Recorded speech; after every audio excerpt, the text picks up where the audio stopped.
Prime Minister, it is a pleasure to extend to you the same hospitality that you showed Melania and myself when we traveled to your beautiful country 5 years ago. It's hard to believe so long ago, and it seemed like yesterday. It was beautiful. We opened the cricket stadium, 129,000 seats, I think the largest stadium in the world, and it was an incredible period of time. There is truly a special bond between the United States and India, and the world's oldest democracy and the world's largest democracy, and I believe the world's largest country in terms of the numbers of people. And today the Prime Minister and I are announcing a framework to strengthen those ties even further economically, and the U.S.-India Compact for the 21st century is a historic initiative that will deepen every aspect of our partnership and our friendship. Starting this year, we'll be increasing military sales to India by many billions of dollars. We're also paving the way to ultimately provide India with the F-35 stealth fighters. In 2017, my administration revived and reinvigorated the Quad security partnership. In our meeting today, the Prime Minister and I reaffirmed that strong cooperation among the United States, India, Australia, and Japan. And it's crucial, really, to maintaining peace and prosperity, tranquility, even in the Indo-Pacific. In addition, the United States and India will be working together like never before to confront the threat of radical Islamic terrorism, a threat all over the world, actually. Today, I'm pleased to announce that my administration has approved the extradition of one of the plotters and one of the very evil people of the world, and having to do with the horrific 2008 Mumbai terrorist attack, to face justice in India. So he's going to be going back to India to face justice. As we deepen our defense partnership, we'll also strengthen our economic ties and bring greater fairness and reciprocity to our trading relationship. As a signal of good faith, Prime Minister Modi recently announced the reductions to India's unfair, very strong tariffs that limit U.S. access into the Indian market very strongly, and really it's a big problem, I must say. India imposes a 30 to 40 to 60 and even 70% tariff on so many of the goods, and in some cases far more than that. And as an example, a 70% tariff on U.S. cars going into India, which makes it pretty much impossible to sell those cars. Today, the U.S. Trade deficit with India is almost $100 billion, and Prime Minister Modi and I have agreed that we'll begin negotiations to address the long-running disparities that should have been taken care of over the last 4 years, but they didn't do that, in the U.S.-India trading relationship, with the goal of signing an agreement. And we want, we want a certain level playing field, which we really think we're entitled to, and he does also, in fairness. So we're going to work on that very hard, and we can make up the difference very easily with the deficit, with the sale of oil and gas, LNG, of which we have more than anybody in the world. The Prime Minister and I also reached an important agreement on energy that will restore the United States as a leading supplier of oil and gas to India. It will be hopefully their #1 supplier, and the groundbreaking development for U.S. nuclear industry. India is also reforming its laws to welcome U.S. nuclear technology, which is at the highest level, into the Indian market. This will bring safe, clean, and affordable electricity to millions of Indians and tens of billions of dollars to the U.S. civilian nuclear industry in India. And under the framework we are announcing today, the United States and India are also joining forces to ensure that artificial intelligence and other advanced technologies are developed by two of the most advanced nations, intellectually and otherwise technologically, anywhere in the world. There's nobody very much closer. We have an incredible relationship there, and this is where it seems to be heading. And artificial intelligence, a very complex subject, but it seems to be where people want to be and they want to go, and we're leading right now by a lot, but other people will try to catch us. I don't know if they're going to be able to. We're going to make it available. We're going to make tremendous amounts of electricity available. We're going to let the people that are buying the electricity make their own electric plants, electric generation plants. And we've never done this in our country, but we're going to get it done very quickly. Lee Zeldin and his group are going to get the approvals in very rapid form. And we're calling it a national emergency, and that's exactly what it is. So we're going to remain at the top of the AI, or artificial intelligence, I think, for a long time to come, and we're going to be working very closely with India and other countries on that. But right now we're the leader by quite a bit. Finally, we agreed to work together to help build one of the greatest trade routes in all of history. It will run from India to Israel to Italy and onward to the United States, connecting our partners by ports, railways, and undersea cables, many undersea cables. It's a big development. It's a lot of money going to be spent, and we've already spent some, but we're going to be spending a lot more in order to stay advanced and stay the leader. I'm pleased to report that with today's announcements, the friendship between the United States and India is the strongest I believe it's ever been. I think our relationship is the best it's ever been between two leaders of the two countries, and it's an honor to say that. I'd like to now invite the Prime Minister to say a few words, and then we'll take some questions, and we appreciate you all being here. Thank you very much. Thank you very much.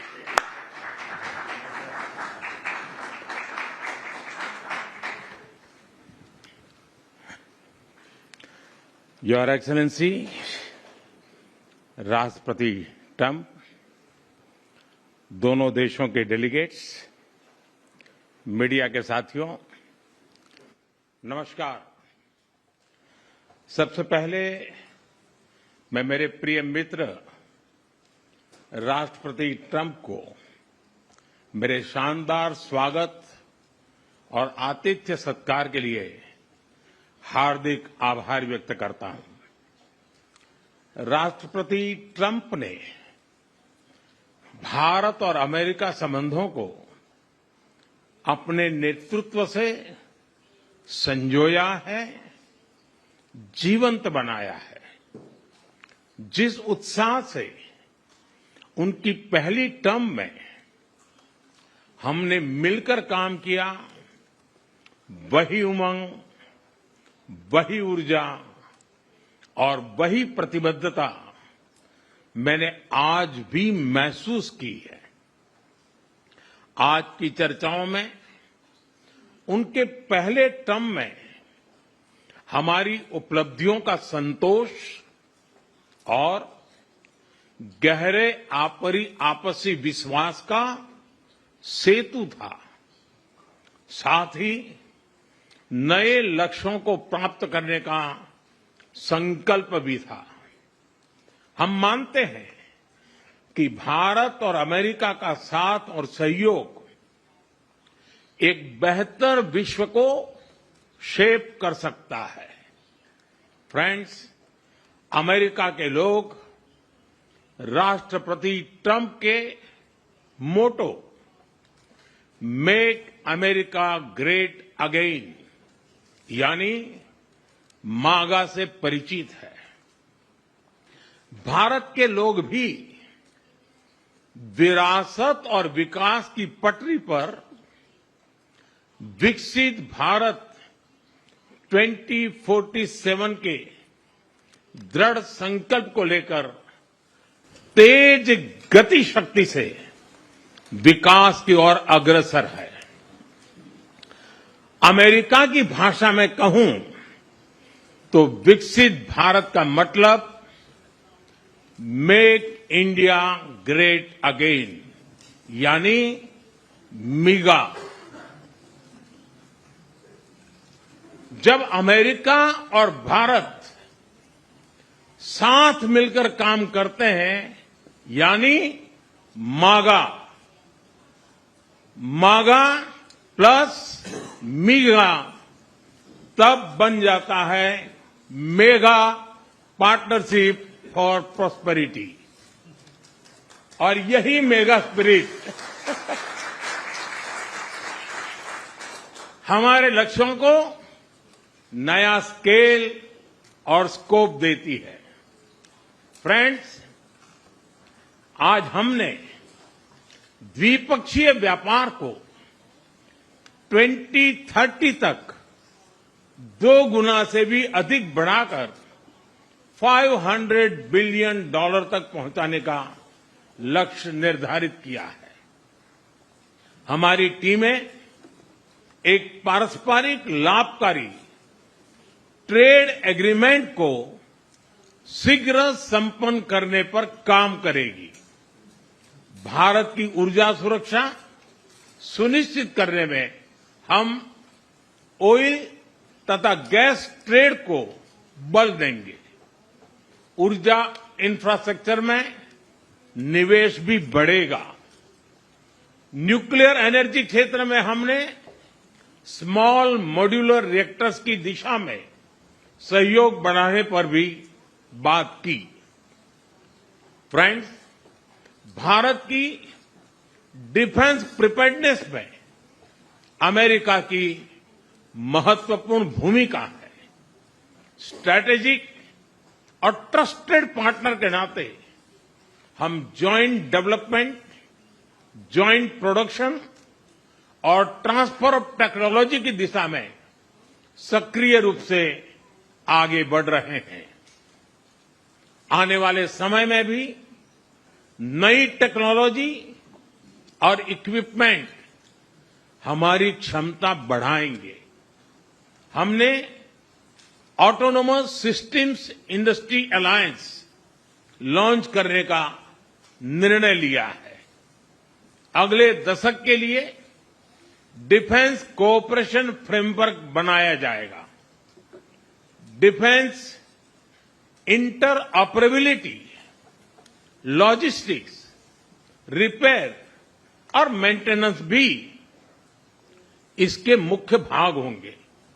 Friends, 21वीं सदी technology driven century है। लोकतांत्रिक मूल्यों में विश्वास रखने वाले देशों के बीच टेक्नोलॉजी क्षेत्र में करीबी सहयोग पूरी मानवता को नई दिशा, शक्ति और अवसर दे सकता है। भारत और America artificial intelligence, semiconductors, quantum, biotechnology तथा टेक्नोलॉजीज में मिलकर काम करेंगे। आज हमने ट्रस्ट यानी transforming relationship utilising strategic technology, उस पर सहमति बनाई है। इसके अंतर्गत क्रिटिकल मिनरल, एडवांस मटेरियल और फार्मास्यूटिकल की मजबूत सप्लाई चेन्स बनाने पर बल दिया जाएगा।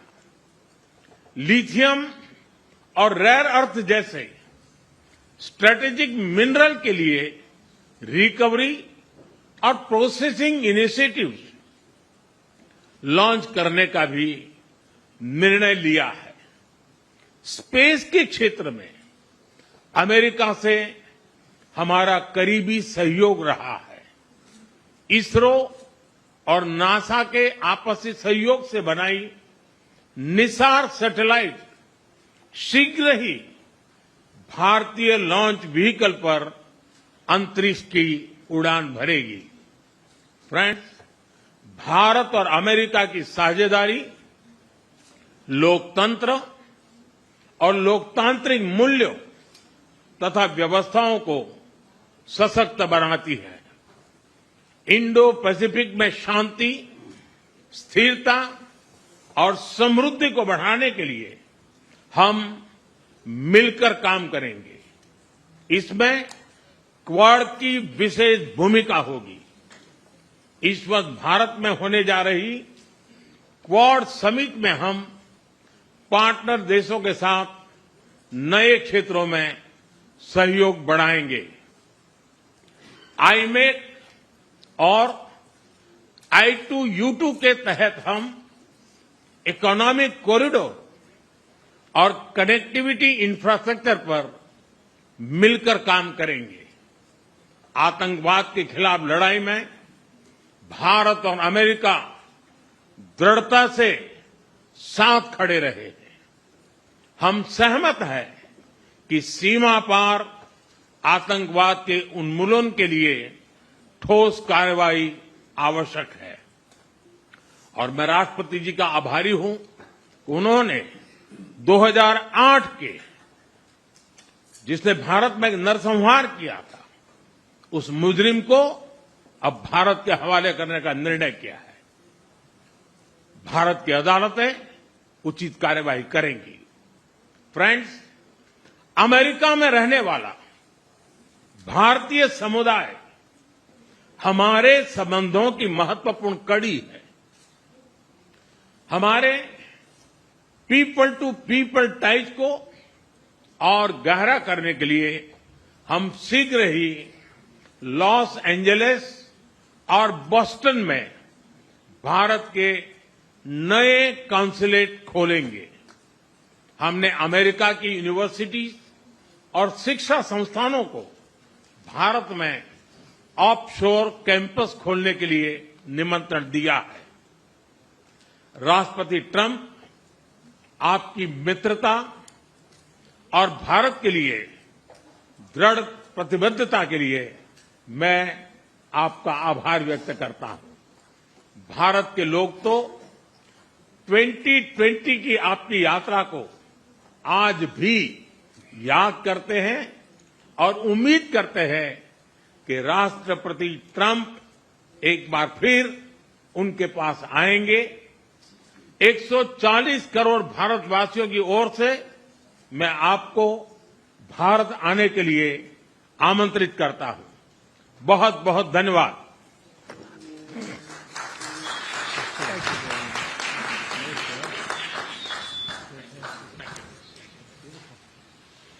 Okay, thank you very much. That was excellent. We'll do a few questions, please. Please, go ahead. Please, go ahead. Yeah, blue shirt. Thank you, Mr. President. People in India will naturally welcome your decision to extradite Aapko Rana to India back home. In that context, I would like to ask you a question about, in last few years, we have seen several groups in the U.S. raising anti-India voice, calling about separation, terrorism activities in India. Do you think that should continue here in the U.S. as well? You're going to have to go louder.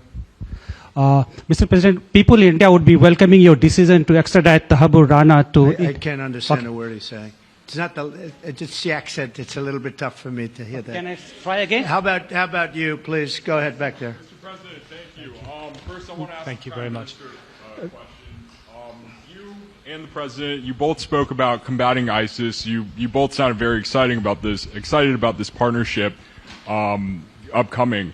And I was curious, how much more confident are you with President Trump leading this country that there will be peace through strength and you will have a successful partnership with the United States versus with Biden's incompetence and weakness over the last 4 years?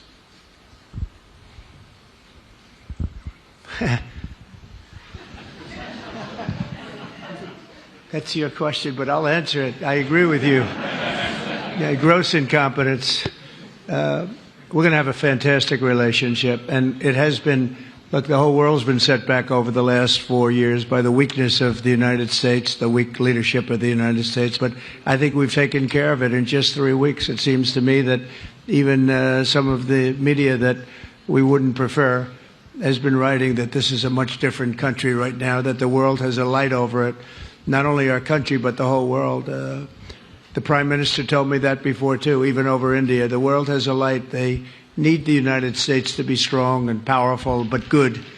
And I think that's happened, and I think it's happened in a very short period of time. But I will tell you, we're going to have a fantastic relationship, and it'll make both countries much stronger.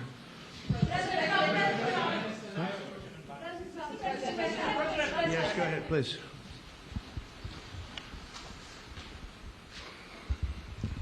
Okay, Geeta Mohan from India Today, sir.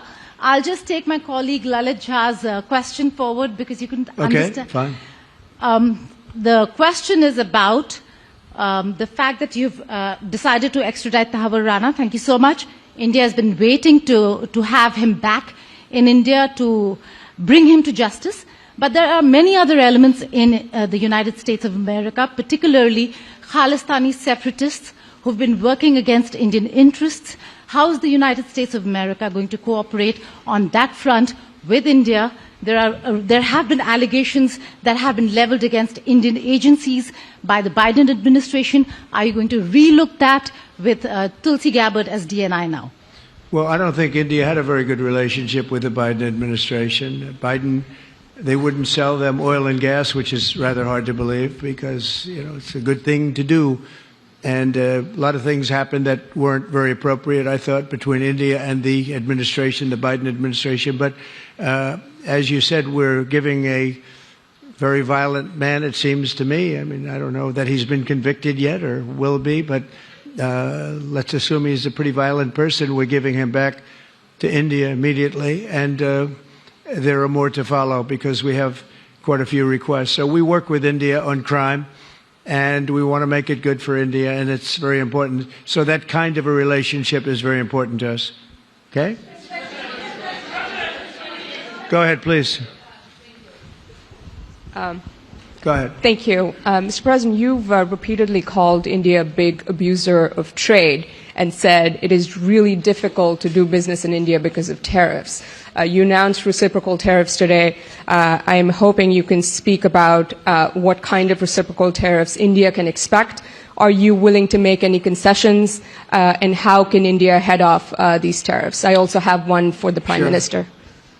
Well, India's been, to us, just about the highest tariffed nation anywhere in the world. They've been very strong on tariffs, and I don't blame them necessarily, but it's a different way of doing business. It's very hard to sell into India because they have trade barriers, very strong tariffs. We are right now a reciprocal nation. We are going to, if it's India or if it's somebody else with low tariffs, we're going to have the same. We're going to have whatever India charges, we're charging them. Whatever another country charges, we're charging them. So it's called reciprocal, which I think is a very fair way. We didn't have that. I was going to do that in my other term, and we had the greatest economy ever in the world. There's never been an economy like we had, and then we got hit with COVID. We had to focus on that, and I wasn't really in the mood to be putting it on Italy and Spain and France and India, frankly, and a lot of other countries because the world was very troubled until we got rid of that nightmare. But we had the strongest economy anywhere in the world during that fairly long period of time during my first term, as you know, and we didn't do the tariffs. We would have done the reciprocal tariffs, but we decided, and I decided, I think on a human basis, on a humane basis, not to do them because of the fact that there was such suffering all over the world. The last thing we needed to talk about is trade problems.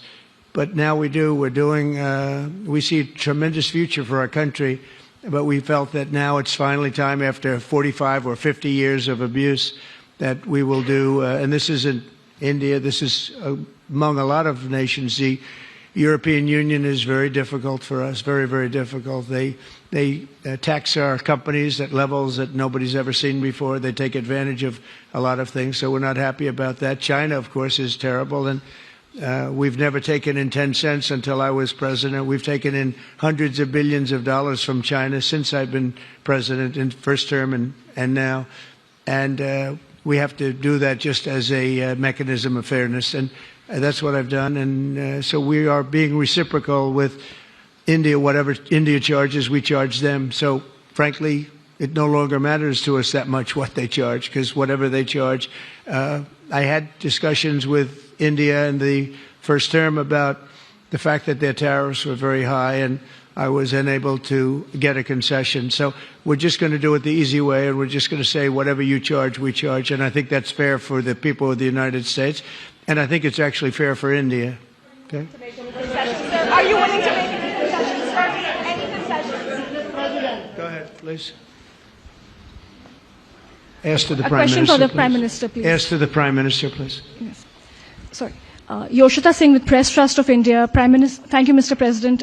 Prime Minister, the US is giving a lot of push to curb illegal immigration, and India has been cooperating on this issue. How does India see this issue in the larger context? Thank you. सवाल सिर्फ भारत का नहीं है, वैश्विक रूप से हम इस मत के हैं कि गैर कानूनी तरीके से जो लोग दूसरे देशों में होते हैं उनको वहां रहने का कोई कानूनी अधिकार तो है नहीं। जहां तक भारत और अमेरिका का सवाल है, हमने हमेशा कहा है कि जो वेरीफाइड होगा, कि जो सच्चे अर्थ में भारत का ही नागरिक होगा, वो अगर अमेरिका में गैर कानूनी तरीके से रहता है तो उसको वापस लेने के लिए भारत तैयार है। लेकिन बात हमारे लिए वहां से रुकती नहीं है। ये सामान्य परिवारों के बच्चे होते हैं, उनको बड़े बड़े सपने दिखाए जाते हैं और उनको ज्यादातर ऐसे होते हैं उनको गुमराह करके लाया जाता है, और इसलिए ये ह्यूमन ट्रैफिकिंग में जुड़े हुए पूरे इकोसिस्टम पर हमने वार करना चाहिए। और अमेरिका और भारत मिल करके हमारी कोशिश है और हमारी कोशिश रहनी चाहिए कि इस प्रकार की पूरी इकोसिस्टम को हमें जड़ मूल से नष्ट करना चाहिए, ताकि ह्यूमन ट्रैफिकिंग बंद हो और गरीब लोगों को जो अपनी धन दौलत बेच करके ऐसे बड़े बड़े सपने दिखा करके उनको अंधेरे में रख करके ले जाया जाए, उनके साथ भी अन्याय है। और इसलिए हमारी बड़ी लड़ाई उस पूरे इकोसिस्टम के खिलाफ है, और मुझे विश्वास है कि राष्ट्रपति ट्रंप भी इस इकोसिस्टम को खत्म करने में भारत का पूरा सहयोग करेंगे।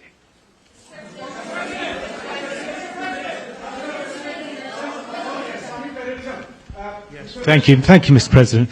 A question for the Prime Minister Modi first, if I may. I wanted to ask you: did you discuss any possible business deals with Elon Musk during your meeting today, Mr. Prime Minister? And Mr. President, I wanted to ask you: today you spoke about hoping to have three-way talks with President Xi and President Putin. What would you say to European leaders and other allies who may be concerned that you're apparently more keen to speak to America's adversaries than to its allies? Thank you. Well, maybe I'll just go in first on this one. We had some talks, and we told the European Union, we told the NATO people, largely they overlap, you have to pay more money because it's unfair what we're doing. We're doing a tremendous amount more. We're probably $200 billion more going into Ukraine, using for Ukraine to fight. And Europe has not really carried its weight in terms of the money. It's not equitable.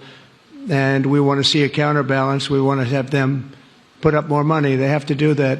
At the same time, we had a very good conversation with President Putin yesterday, and we also had a very good conversation. I did in both cases, with President Zelensky. And I think we're going to be able to do something. I think we're going to be able to make a deal. And I hope so, because it's a horrible war. It's a very terrible, bloody war with 1.5 million soldiers at least already dead on the battlefield, lying all over the fields like nobody's ever seen anything like it, certainly since the Second World War. And so I think we're going to be able to do something. We're working with President Zelensky and with President Putin, and my impression is that I know that President Zelensky wants to make a deal, and I also feel that I know that President Putin wants to make a deal. I wanted to know that before I began any detailed discussions, but the meeting and the conversation, also the meeting with Steve Witkoff in Moscow, was a very successful one, and my phone call with him was a very successful one. Please. ऐसा है कि आपने Elon Musk के लिए पूछा है। देखिए, मेरा उनका बहुत पुराना परिचय रहा है। मैं प्रधानमंत्री भी नहीं था, जब मैं मुख्यमंत्री था तब से मेरा उनका परिचय है, और आज वो एक पूरे परिवार के साथ, बच्चों के साथ मिलने के लिए आए थे और स्वाभाविक है कि एक पारिवारिक वातावरण में उनके साथ मेरी गपगोष्ठी हुई है। जहां तक डील का सवाल है, आपने जो प्रश्न पूछा है, मैं समझता हूं पूरी दुनिया में डील शब्द का कॉपीराइट एक ही व्यक्ति का है और उस व्यक्ति का नाम है Trump.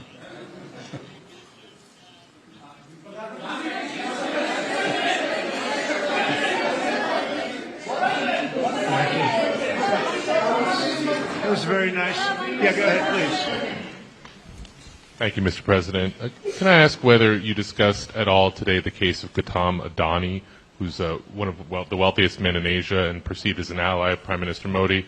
Prime Minister Modi, have you asked the President to take action on that case? Thank you.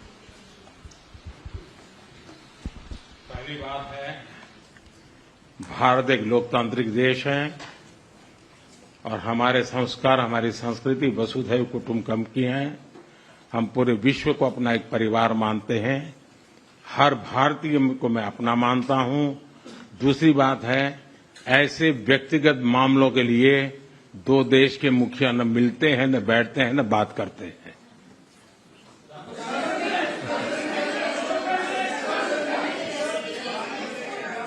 Go ahead, please. Yeah, please. Sir, go ahead, please. Yes. Thank you, Mr. President. Thank you, Mr. Prime Minister. I have a question for you as well. But, Mr. President, you have suggested, with regards to the Russia-Ukraine war, you've suggested several things that Ukraine should give up. The idea of NATO membership, territory that was seized back in 2014 by Russia. What should Russia give up? Russia has gotten themselves into something that I think they wish they didn't. If I were president, it would not have happened. Absolutely would not have happened. And it didn't happen for 4 years.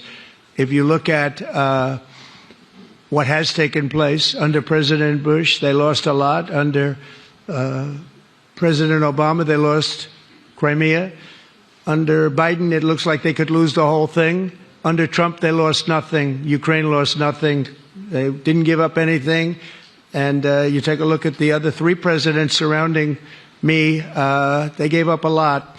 I think that when you look at Ukraine and when you look at the mess that they're in, it's got to be ended and it's got to be stopped. Now, Russia's taken over a pretty big chunk of territory, and they also have said from day one, long before President Putin, they've said they cannot have Ukraine be in NATO. They said that very strongly. I actually think that that was the thing that caused the start of the war, and Biden said it, and Zelensky said it, and I think that was one of the reasons, one of the starts of the war. But from long before Putin, they said you cannot have Ukraine going in any way into NATO. And I start from that standpoint. I think everybody knew that. Now, if a better deal can be negotiated, if they are able to make a deal where they can do that, that's fine with me. I really don't care. I want that bloodshed to stop. I don't want to see, we have an ocean between us and the site we're talking about, the site of death. We're calling it the fields of death. We have a big ocean in between us. This is more important for Europe. We shouldn't be in. They have to equalize, and they're going to have to do it fast, but they have to equalize. But as far as the negotiation, it's too early to say what's going to happen. Maybe Russia will give up a lot. Maybe they won't. And it's all dependent on what is going to happen. The negotiation really hasn't started. But I will say, as far as NATO is concerned, from many years before President Putin, I will tell you that I've heard that Russia would never accept that. And I think Ukraine knew that, because Ukraine wasn't in and never requested to be in until more recently. So that's the way it is, and I think that's the way it's going to have to be. Go ahead, please. All right, go ahead, please, with the tie. With the tie, yeah. Mr. President, yes, go ahead, please. This is Saurabh Shukla from News Mobile. Mr. President, you spoke about Prime Minister Modi as a tough negotiator. Who was a tougher negotiator today, and who has a better negotiating tactic when it comes to tariffs? Oh, he's a much tougher negotiator than me, and he's a much better negotiator than me. There's not even a contest. Okay?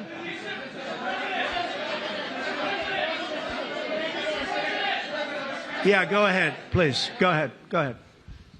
Reena Bhardwaj from ANI. How do you see this relationship between India and the United States to counter China? And what is your vision when it comes to India, brokering peace in the Ukraine and Russia conflict? Well, I think we're going to have a very good relationship with China. I got along with President Xi very well until COVID. That was a bridge too far. But until then, I got along with President Xi very, very well. We were very close as leaders go. I don't want to be naive, but as leaders go, I think we were very close. And I think that China is a very important player in the world. I think they can help us get this war over with Ukraine and Russia. And I look at India, I do see the skirmishes on the border, which are quite vicious, and I guess they continue to go on. If I could be of help, I'd love to help, because that should be stopped. That's been going on for a long time. And it's quite violent. It's quite violent. But I would hope that China and India and Russia and U.S. and all of us can get along. It's very important. The power of weaponry today is, and not only nuclear, but nuclear in particular, the power of weaponry is very important. I said before that I had very constructive talks in my first term with President Putin about the denuclearization of the two countries, and then we were going to go to China after we worked some kind of a deal. And we had the confines of a deal. He really wanted to do it, so did I, denuclearize. And it's such a beautiful term when you think about it. In other words, to bring it down, because the power of those weapons is too great. And I did speak to President Xi about that, and I was getting also a very good response. He's building a very strong nuclear power. He's not very close to Russia or the United States right now, but he will be soon. I mean, he'll catch up over the period of 4 or 5 years, they say.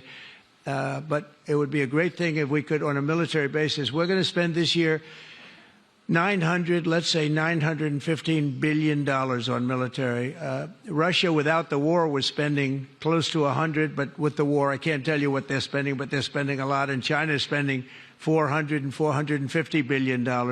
We're over $900 billion. And I said, it doesn't really make sense, does it? We're spending the money against each other, and we could spend that money for better purpose if we got along. And I'll tell you, I think that something like that will happen. First, when I left, as you know, 4 years ago, we didn't have Israel and the Middle East. We didn't have October 7th, a disaster, the disaster. Nothing was happening. Iran was not going to do anything, because Iran did not have much money at that point. They were broke. They were totally broke. They didn't have money for Hamas or for Hezbollah. And you didn't have Russia with Ukraine, and that would never have happened. But now I come back and the whole world is on fire, so I have to put out the fires. But after I put out the fires, I'm going to meet with China and I'm going to meet with Russia, and we're going to see if we can de-escalate it. We can bring it down military, especially as it pertains to nuclear. Please.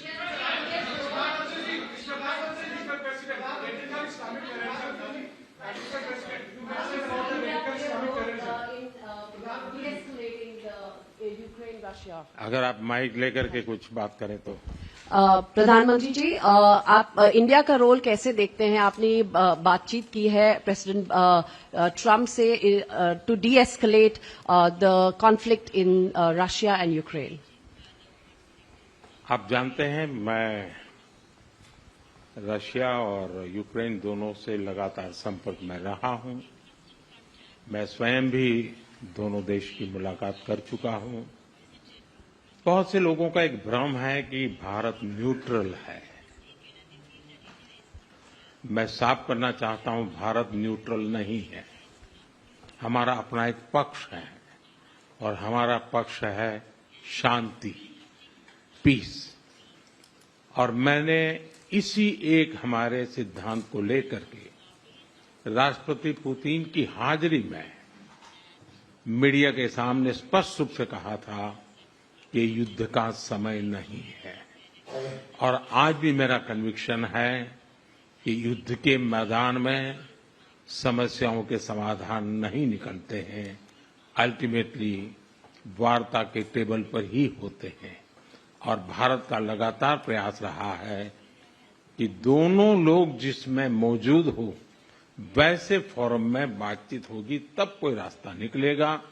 राष्ट्रपति Trump जो प्रयास कर रहे हैं, मैं उनका स्वागत करता हूं, समर्थन करता हूं, और मैं चाहता हूं कि राष्ट्रपति ट्रंप हो सके उतना जल्दी सफल हो, ताकि दुनिया में शांति के रास्ते खुले।